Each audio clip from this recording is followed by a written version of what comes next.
I'm Vaishnavi and I'll be representing VIT Animation Club. So, for those of you who don't know Mike yet, he is a digital artist and an online tutor who helps individual creators through his amazing YouTube tutorials, which basically speak about 3D modeling and 3D rendering. Everyone, check out his channel right away. It's called Mike Hermes, and trust me, it's a blessing for anyone who wishes to learn 3D modeling. So, Mike, we are extremely delighted to have you here with us today. Thank you so much for coming. It really means a lot. So, on that note, shall we dive into the questions? Of course, absolutely. Okay. So how did you get started with 3D in the first place? Oh, well, that is kind of a complicated story. As you know, I'm extremely old. And when I started in 3D, there actually was no 3D. I originally was very interested in computers. And when I was studying, there were no computers. Except for one school, which was specified towards mechanical engineering. So I decided to go and study mechanical engineering because they had computers. Now, this is early 1980s, right? Oh.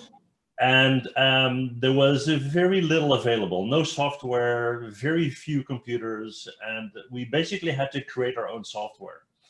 So I started my classes, mechanical engineering. I started coding and writing software. And I was also a 2D artist. So I was also drawing. And when these two came together, I thought, well, it would be very cool if I could write software to make my drawings, right? But this is in a stage where none of that was available, none of that, right? In the 80s, you had the 2D games, right? Like Pac-Man and Donkey Kong and stuff like that. But 3D only just started in the 1990s. And as this progressed, I followed along and I quit mechanical engineering, started working as a 3D artist. And yeah, that's how that happened. That's pretty nice. That's a good way to start with. You are an inspiration for anybody who wants to quit engineering and get into 3D, to be honest. Well, I wouldn't necessarily recommend that they would give up engineering and go into 3D, but if that's your passion, yeah, sure. Okay, but why wouldn't you recommend if that's something that they like to do? Well, the thing is, as you probably know, I am in contact with many 3D artists every day. And, there are easier ways to make a living than being a 3D artist, because as a 3D artist, you kind of need to decide between two worlds. One is, am I going to work as an employee for a studio or for a company, or am I going to work as a freelance artist? Now, working as a freelance artist is the same thing as being a business owner because you're independent, right? But if you are in 3D, you basically have to choose between either working for a studio as an employee, and that is kind of risky because a lot of studios will only hire you for a project. And once the project is done, you have to go out and find another job, right? True. So the alternative is working as a freelance 3D artist. And as a freelance 3D artist, you are a business owner, meaning that you have to find your own clients. You have to know about business related matters. So contracts and budgets and all that kind of stuff, right? And in my experience, many 3D artists love the 3D aspect of being a 3D artist, but don't like that part. Okay. Yeah, I get you. So what motivated you to start your own YouTube channel?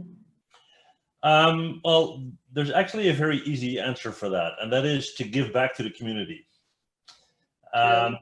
Because despite what a lot of people think, they think, oh, everybody wants to be a YouTuber now because you're making millions, right? Well, trust me, that's not true. Not at all, even. The thing is, when I started in 3D, like I just mentioned, there wasn't anything out there because it didn't exist.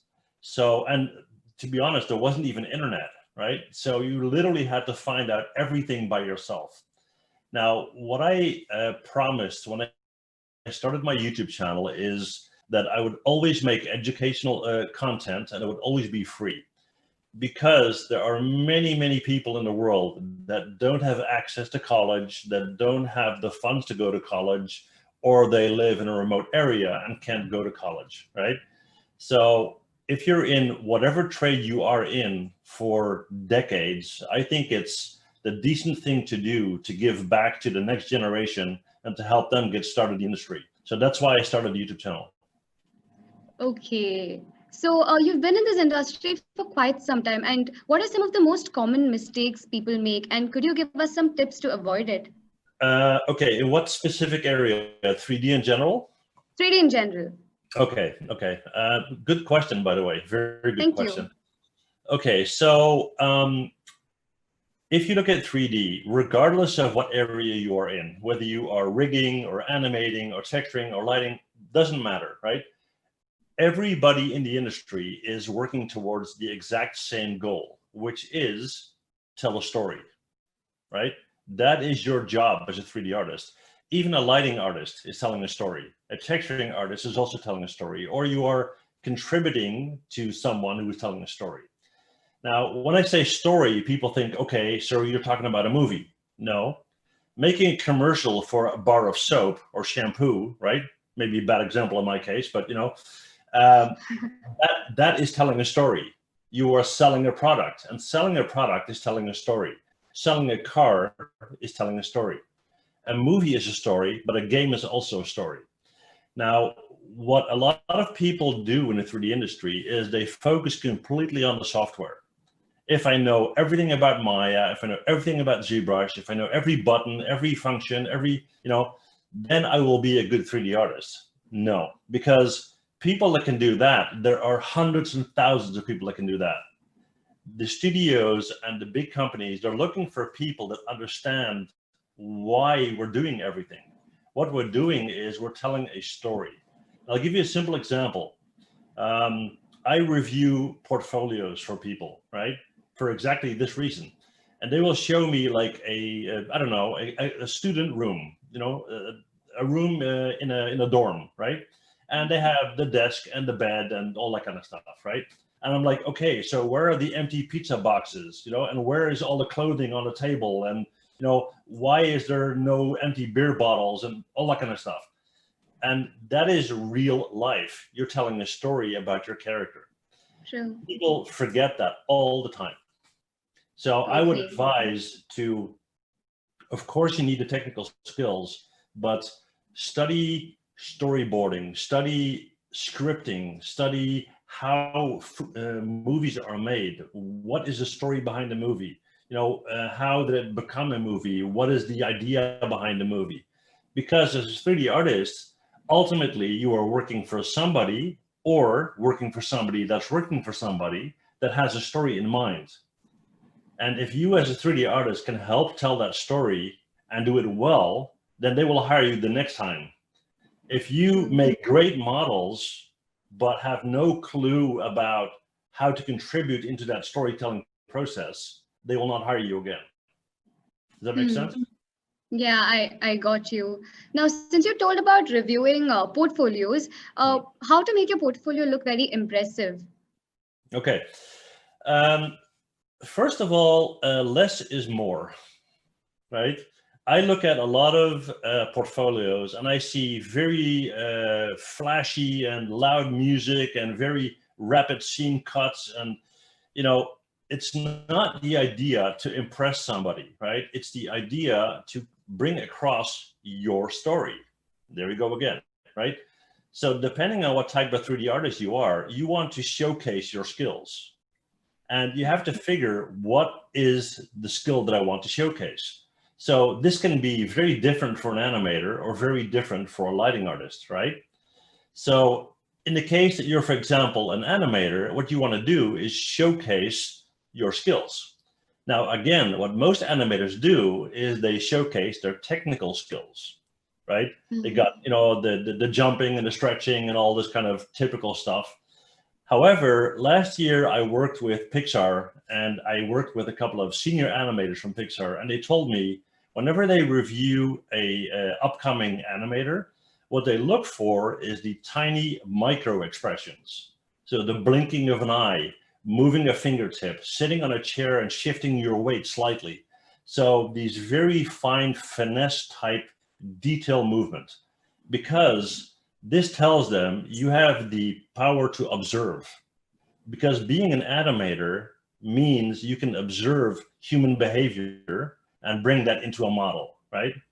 And Right. again, people make the same mistake, because what they do is they show off every movement there is because they can. Well, if you're applying for a job as an animator, they assume you know how to animate. But what they want to know is, can you do it well? True. So that's So what to I would, stand out, yeah, of the crowd, you need to take that extra step and give importance to even the minute details. correct. And what they want to see is not a bunch of flashy stuff and loud music and all this. What they want to see is your process, right? So, for example, and I assume that everybody here knows this, right? Back when there wasn't any 3D yet, there was 2D, and we were living in the world of Walt Disney, right? And the old wise men working for Walt Disney, they said an animator is an actor with a pencil, right? Yeah. So nowadays, an animator is an actor with a computer, meaning that most animators act out a scene themselves and video record themselves before they actually start blocking out the scene, right? Now, if you have a portfolio and you have a character dancing or something like that, what would be absolutely awesome is, for example, to have a clip of yourself dancing or whoever's dancing for you, right? So a real live footage clip, then maybe rotoscope it or retrace it, sketch it, then the blocking phase, so the rough blocking, and then the fine animation. They exactly understand your thought process. They understand the steps you are taking in your animation, and they realize that you're translating something from real to 3D animation. Okay, so this is the entire workflow to how to create a scene. Yes. So what people Okay. usually do is they will show 27 different shots of something animated 4 seconds long, right? Now, in my opinion, if you can animate a biped, you can animate a biped, right? So what's the point of showing 20 of them, True. right? However, if you, for example, have, let's say, a biped character that's extremely heavy, like a fantasy monster type deal, right? And it's a biped. One of the things they love is if you can translate that weight into that character. So the sense of weight, if you know what I mean, Yes. right? Now, there are scenes, and I don't know if you have access to Netflix or not, but there are scenes, what's that movie called again? The Big Friendly Giant or something like that? I think that's what it's I'm called. not sure. Okay. Yeah, anyway, this is about giants, and it's a 3D animated movie, and they had actors for mocap, right, to block out the animation for the eventually the big giants, right? What they would have is actors wear weights around their waists to simulate what it's like to walk when you're so heavy, right? Oh, okay. That's pretty innovative. It Yeah, gives and you the then, feel. Yeah. yeah, so if you have a portfolio where you want to have real life footage of yourself that ends up in a big heavy monster, and you show yourself walking with weights around your waist, they will love that. Okay. Is this Big Hero 6? No, Big Hero Okay. 6 is like the white marshmallow type thing. No, Okay. Okay. this is, I think it's called Big Friendly Giant or something like that. Okay. I gotta watch it then. I Oh, haven't watched it. and it's one of the things they do, and you can find this on YouTube, is they have the behind the scenes with the actors where they have wearing the mocap suits, and they got these big weights on belts on their hips. So every time they have to get up, they have a hard time getting up, and walking is difficult, and that's what they used to have the rigging information for their characters, so it would be realistic that they're actually heavy. Okay. Yeah. Fine. I will definitely watch this YouTube video that you said after the session gets over. Sorry about the long answer, but it's kind of It's hard okay. It's fine. It's fine. It's not an issue. So since you work mostly on Maya, could you tell us about some useful plugins we can add to Maya? I could, but first of all, I don't just work in Maya. I work in any software that I have to work in. So I work in Blender, I work in 3ds Max, I work in Maya. ZBrush, Keyshot, Substance Painter, Substance Designer, 3D Code, Quixel. I basically use all of them. I don't Okay. necessarily show them all in my YouTube videos because that is very confusing for people, right? Okay. Okay. Because if people are typically using Maya and they watch my videos and then next week I'm doing 3ds Max, they're going to say, hey, wait, where's Maya, right? And every time I try to do that, they say, hey, where's Maya? So that's kind of my go-to. But my advice would be that even if you are working in Maya, you should never focus on one type of software. And the reason for this is if you graduate and you're working as a 3D artist, regardless whether this is an animator or something else in the 3D world, when you work for a client, the client probably will say, well, hey, listen, that's great that you know Maya, but we use Blender or we use 3ds Max or whatever. And you literally have like 3 days to get up and running, even if you've never worked with it, right? So it's much more important to understand the essence of 3D software instead of understanding every button in that software, right? Okay. Now, for the same reason, from a plugin point of view, I usually don't recommend using plugins for that reason, because if you become accustomed to using certain plugins and suddenly you have a project at a client's situation or studio and they don't have that plugin, then what? True. You will need to learn all softwares depending upon Yeah. the job demand. And that's why, I mean, a lot of people use shortcuts, like for example, in Maya.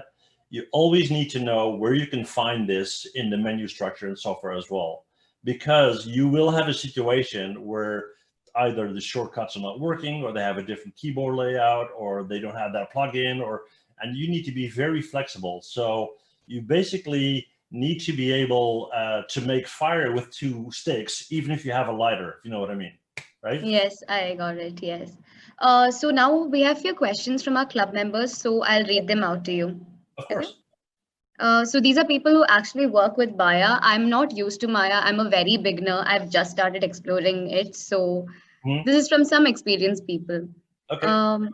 Could you explain the process or workflow for creating an environment? Okay. Ooh, that's a complicated question because there are many, many, many types of environments, and every environment is different. I don't know if you know what type of environment.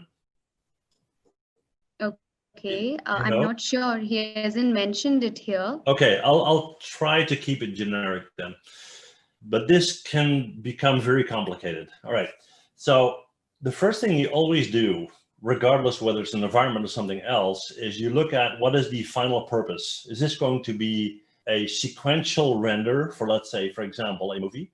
Is it going to be a real-time render for, let's say, a game environment? And if it's a game environment, is it going to be a high poly game environment or a low poly game environment? So let's say, is it going to be PlayStation 4 or a game on your cell phone, right? And all of these things determine your workflow, because what's key here is basically system capacity. If you have a sequential render for a movie, you have a little bit more leeway to work high poly than if you have something on a game console or even worse on a mobile cell phone, right? So from an environment point of view, it kind of depends on what is it for. Most environments nowadays are created in game engines, right? Even for movies. So there are literally 100 different ways to approach this. And I wouldn't really know which one to explain unless I know what type of environment or what it's for, right? Okay, okay. Does that make sense? Yeah, it did, it did. So shall I move on to the next question? Yeah, of course. What kind of models sell best in the industry? Good question. You will probably be very surprised by my answer. And I actually did a study on this, so I know the answer. The #1 best-selling prop in 3D is furniture. Oh. Yes, I kind of expected that. Oh, Okay, now so that you say, yes, furniture. yeah. So #2 is, then that's not probably a big surprise, weapons, right? So a Okay, lot of yeah. people, they model weapons like guns and all that stuff, right? But furniture sells the best. Now, I get a lot of questions from people that are looking to get passive income through selling 3D models online. And I always say, well, focus on furniture or find a specialty.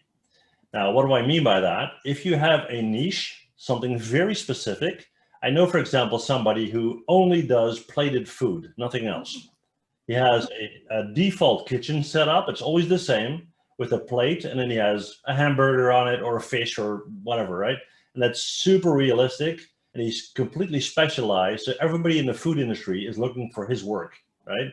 That's the only way to stand out without, hundreds of thousands of people selling their models. Now, you either have to be super good in your modeling, or you have to have a specialty. Okay. Right? So furniture sells very well. And I mean, if you're dedicated to it, there is a way to make a full-time living doing that, but I wouldn't recommend it. I mean, it takes years. It takes 5, 6, 7 years before you have that momentum going that you can actually make enough money to make a living. Doing that as a secondary source of income, absolutely. I would always do that. Okay. When you told about furnitures, I just remembered the Ikea catalog, and Yes. I now understand why it looks very appealing and impressive. Yes. And that's a good example, Okay. by the way, because in the Ikea catalog, right, I did this video where I talked to 3D artists about making money in the industry. And everybody said movies, games, these two, right? I said, look, keep in mind, if you open an Ikea catalog, every kitchen in there is 3D, because they're not going to build a red kitchen, break it down, and make a green one, right?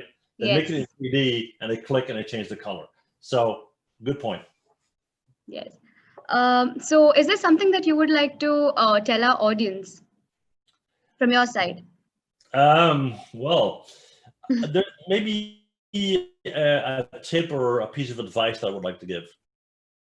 And this is increasingly important, because the job of 3D artists, whether you are an animator or whatever role that is, it's changing fast, right? Because people are worried about technology, and now we have the scanning, right? And people are worried, will they still need 3D artists and so forth? My answer is always yes, they will. Because a computer doesn't understand that you want to tell a story, right? And that's what we just talked about. So with those skills, if you understand the business of the storyteller, right, then you, in my opinion, will always have a job.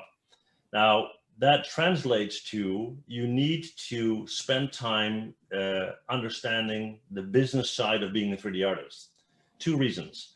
One is the traditional situation where studios will hire you as an employee and keep you on the payroll for years. That's disappearing fast, right?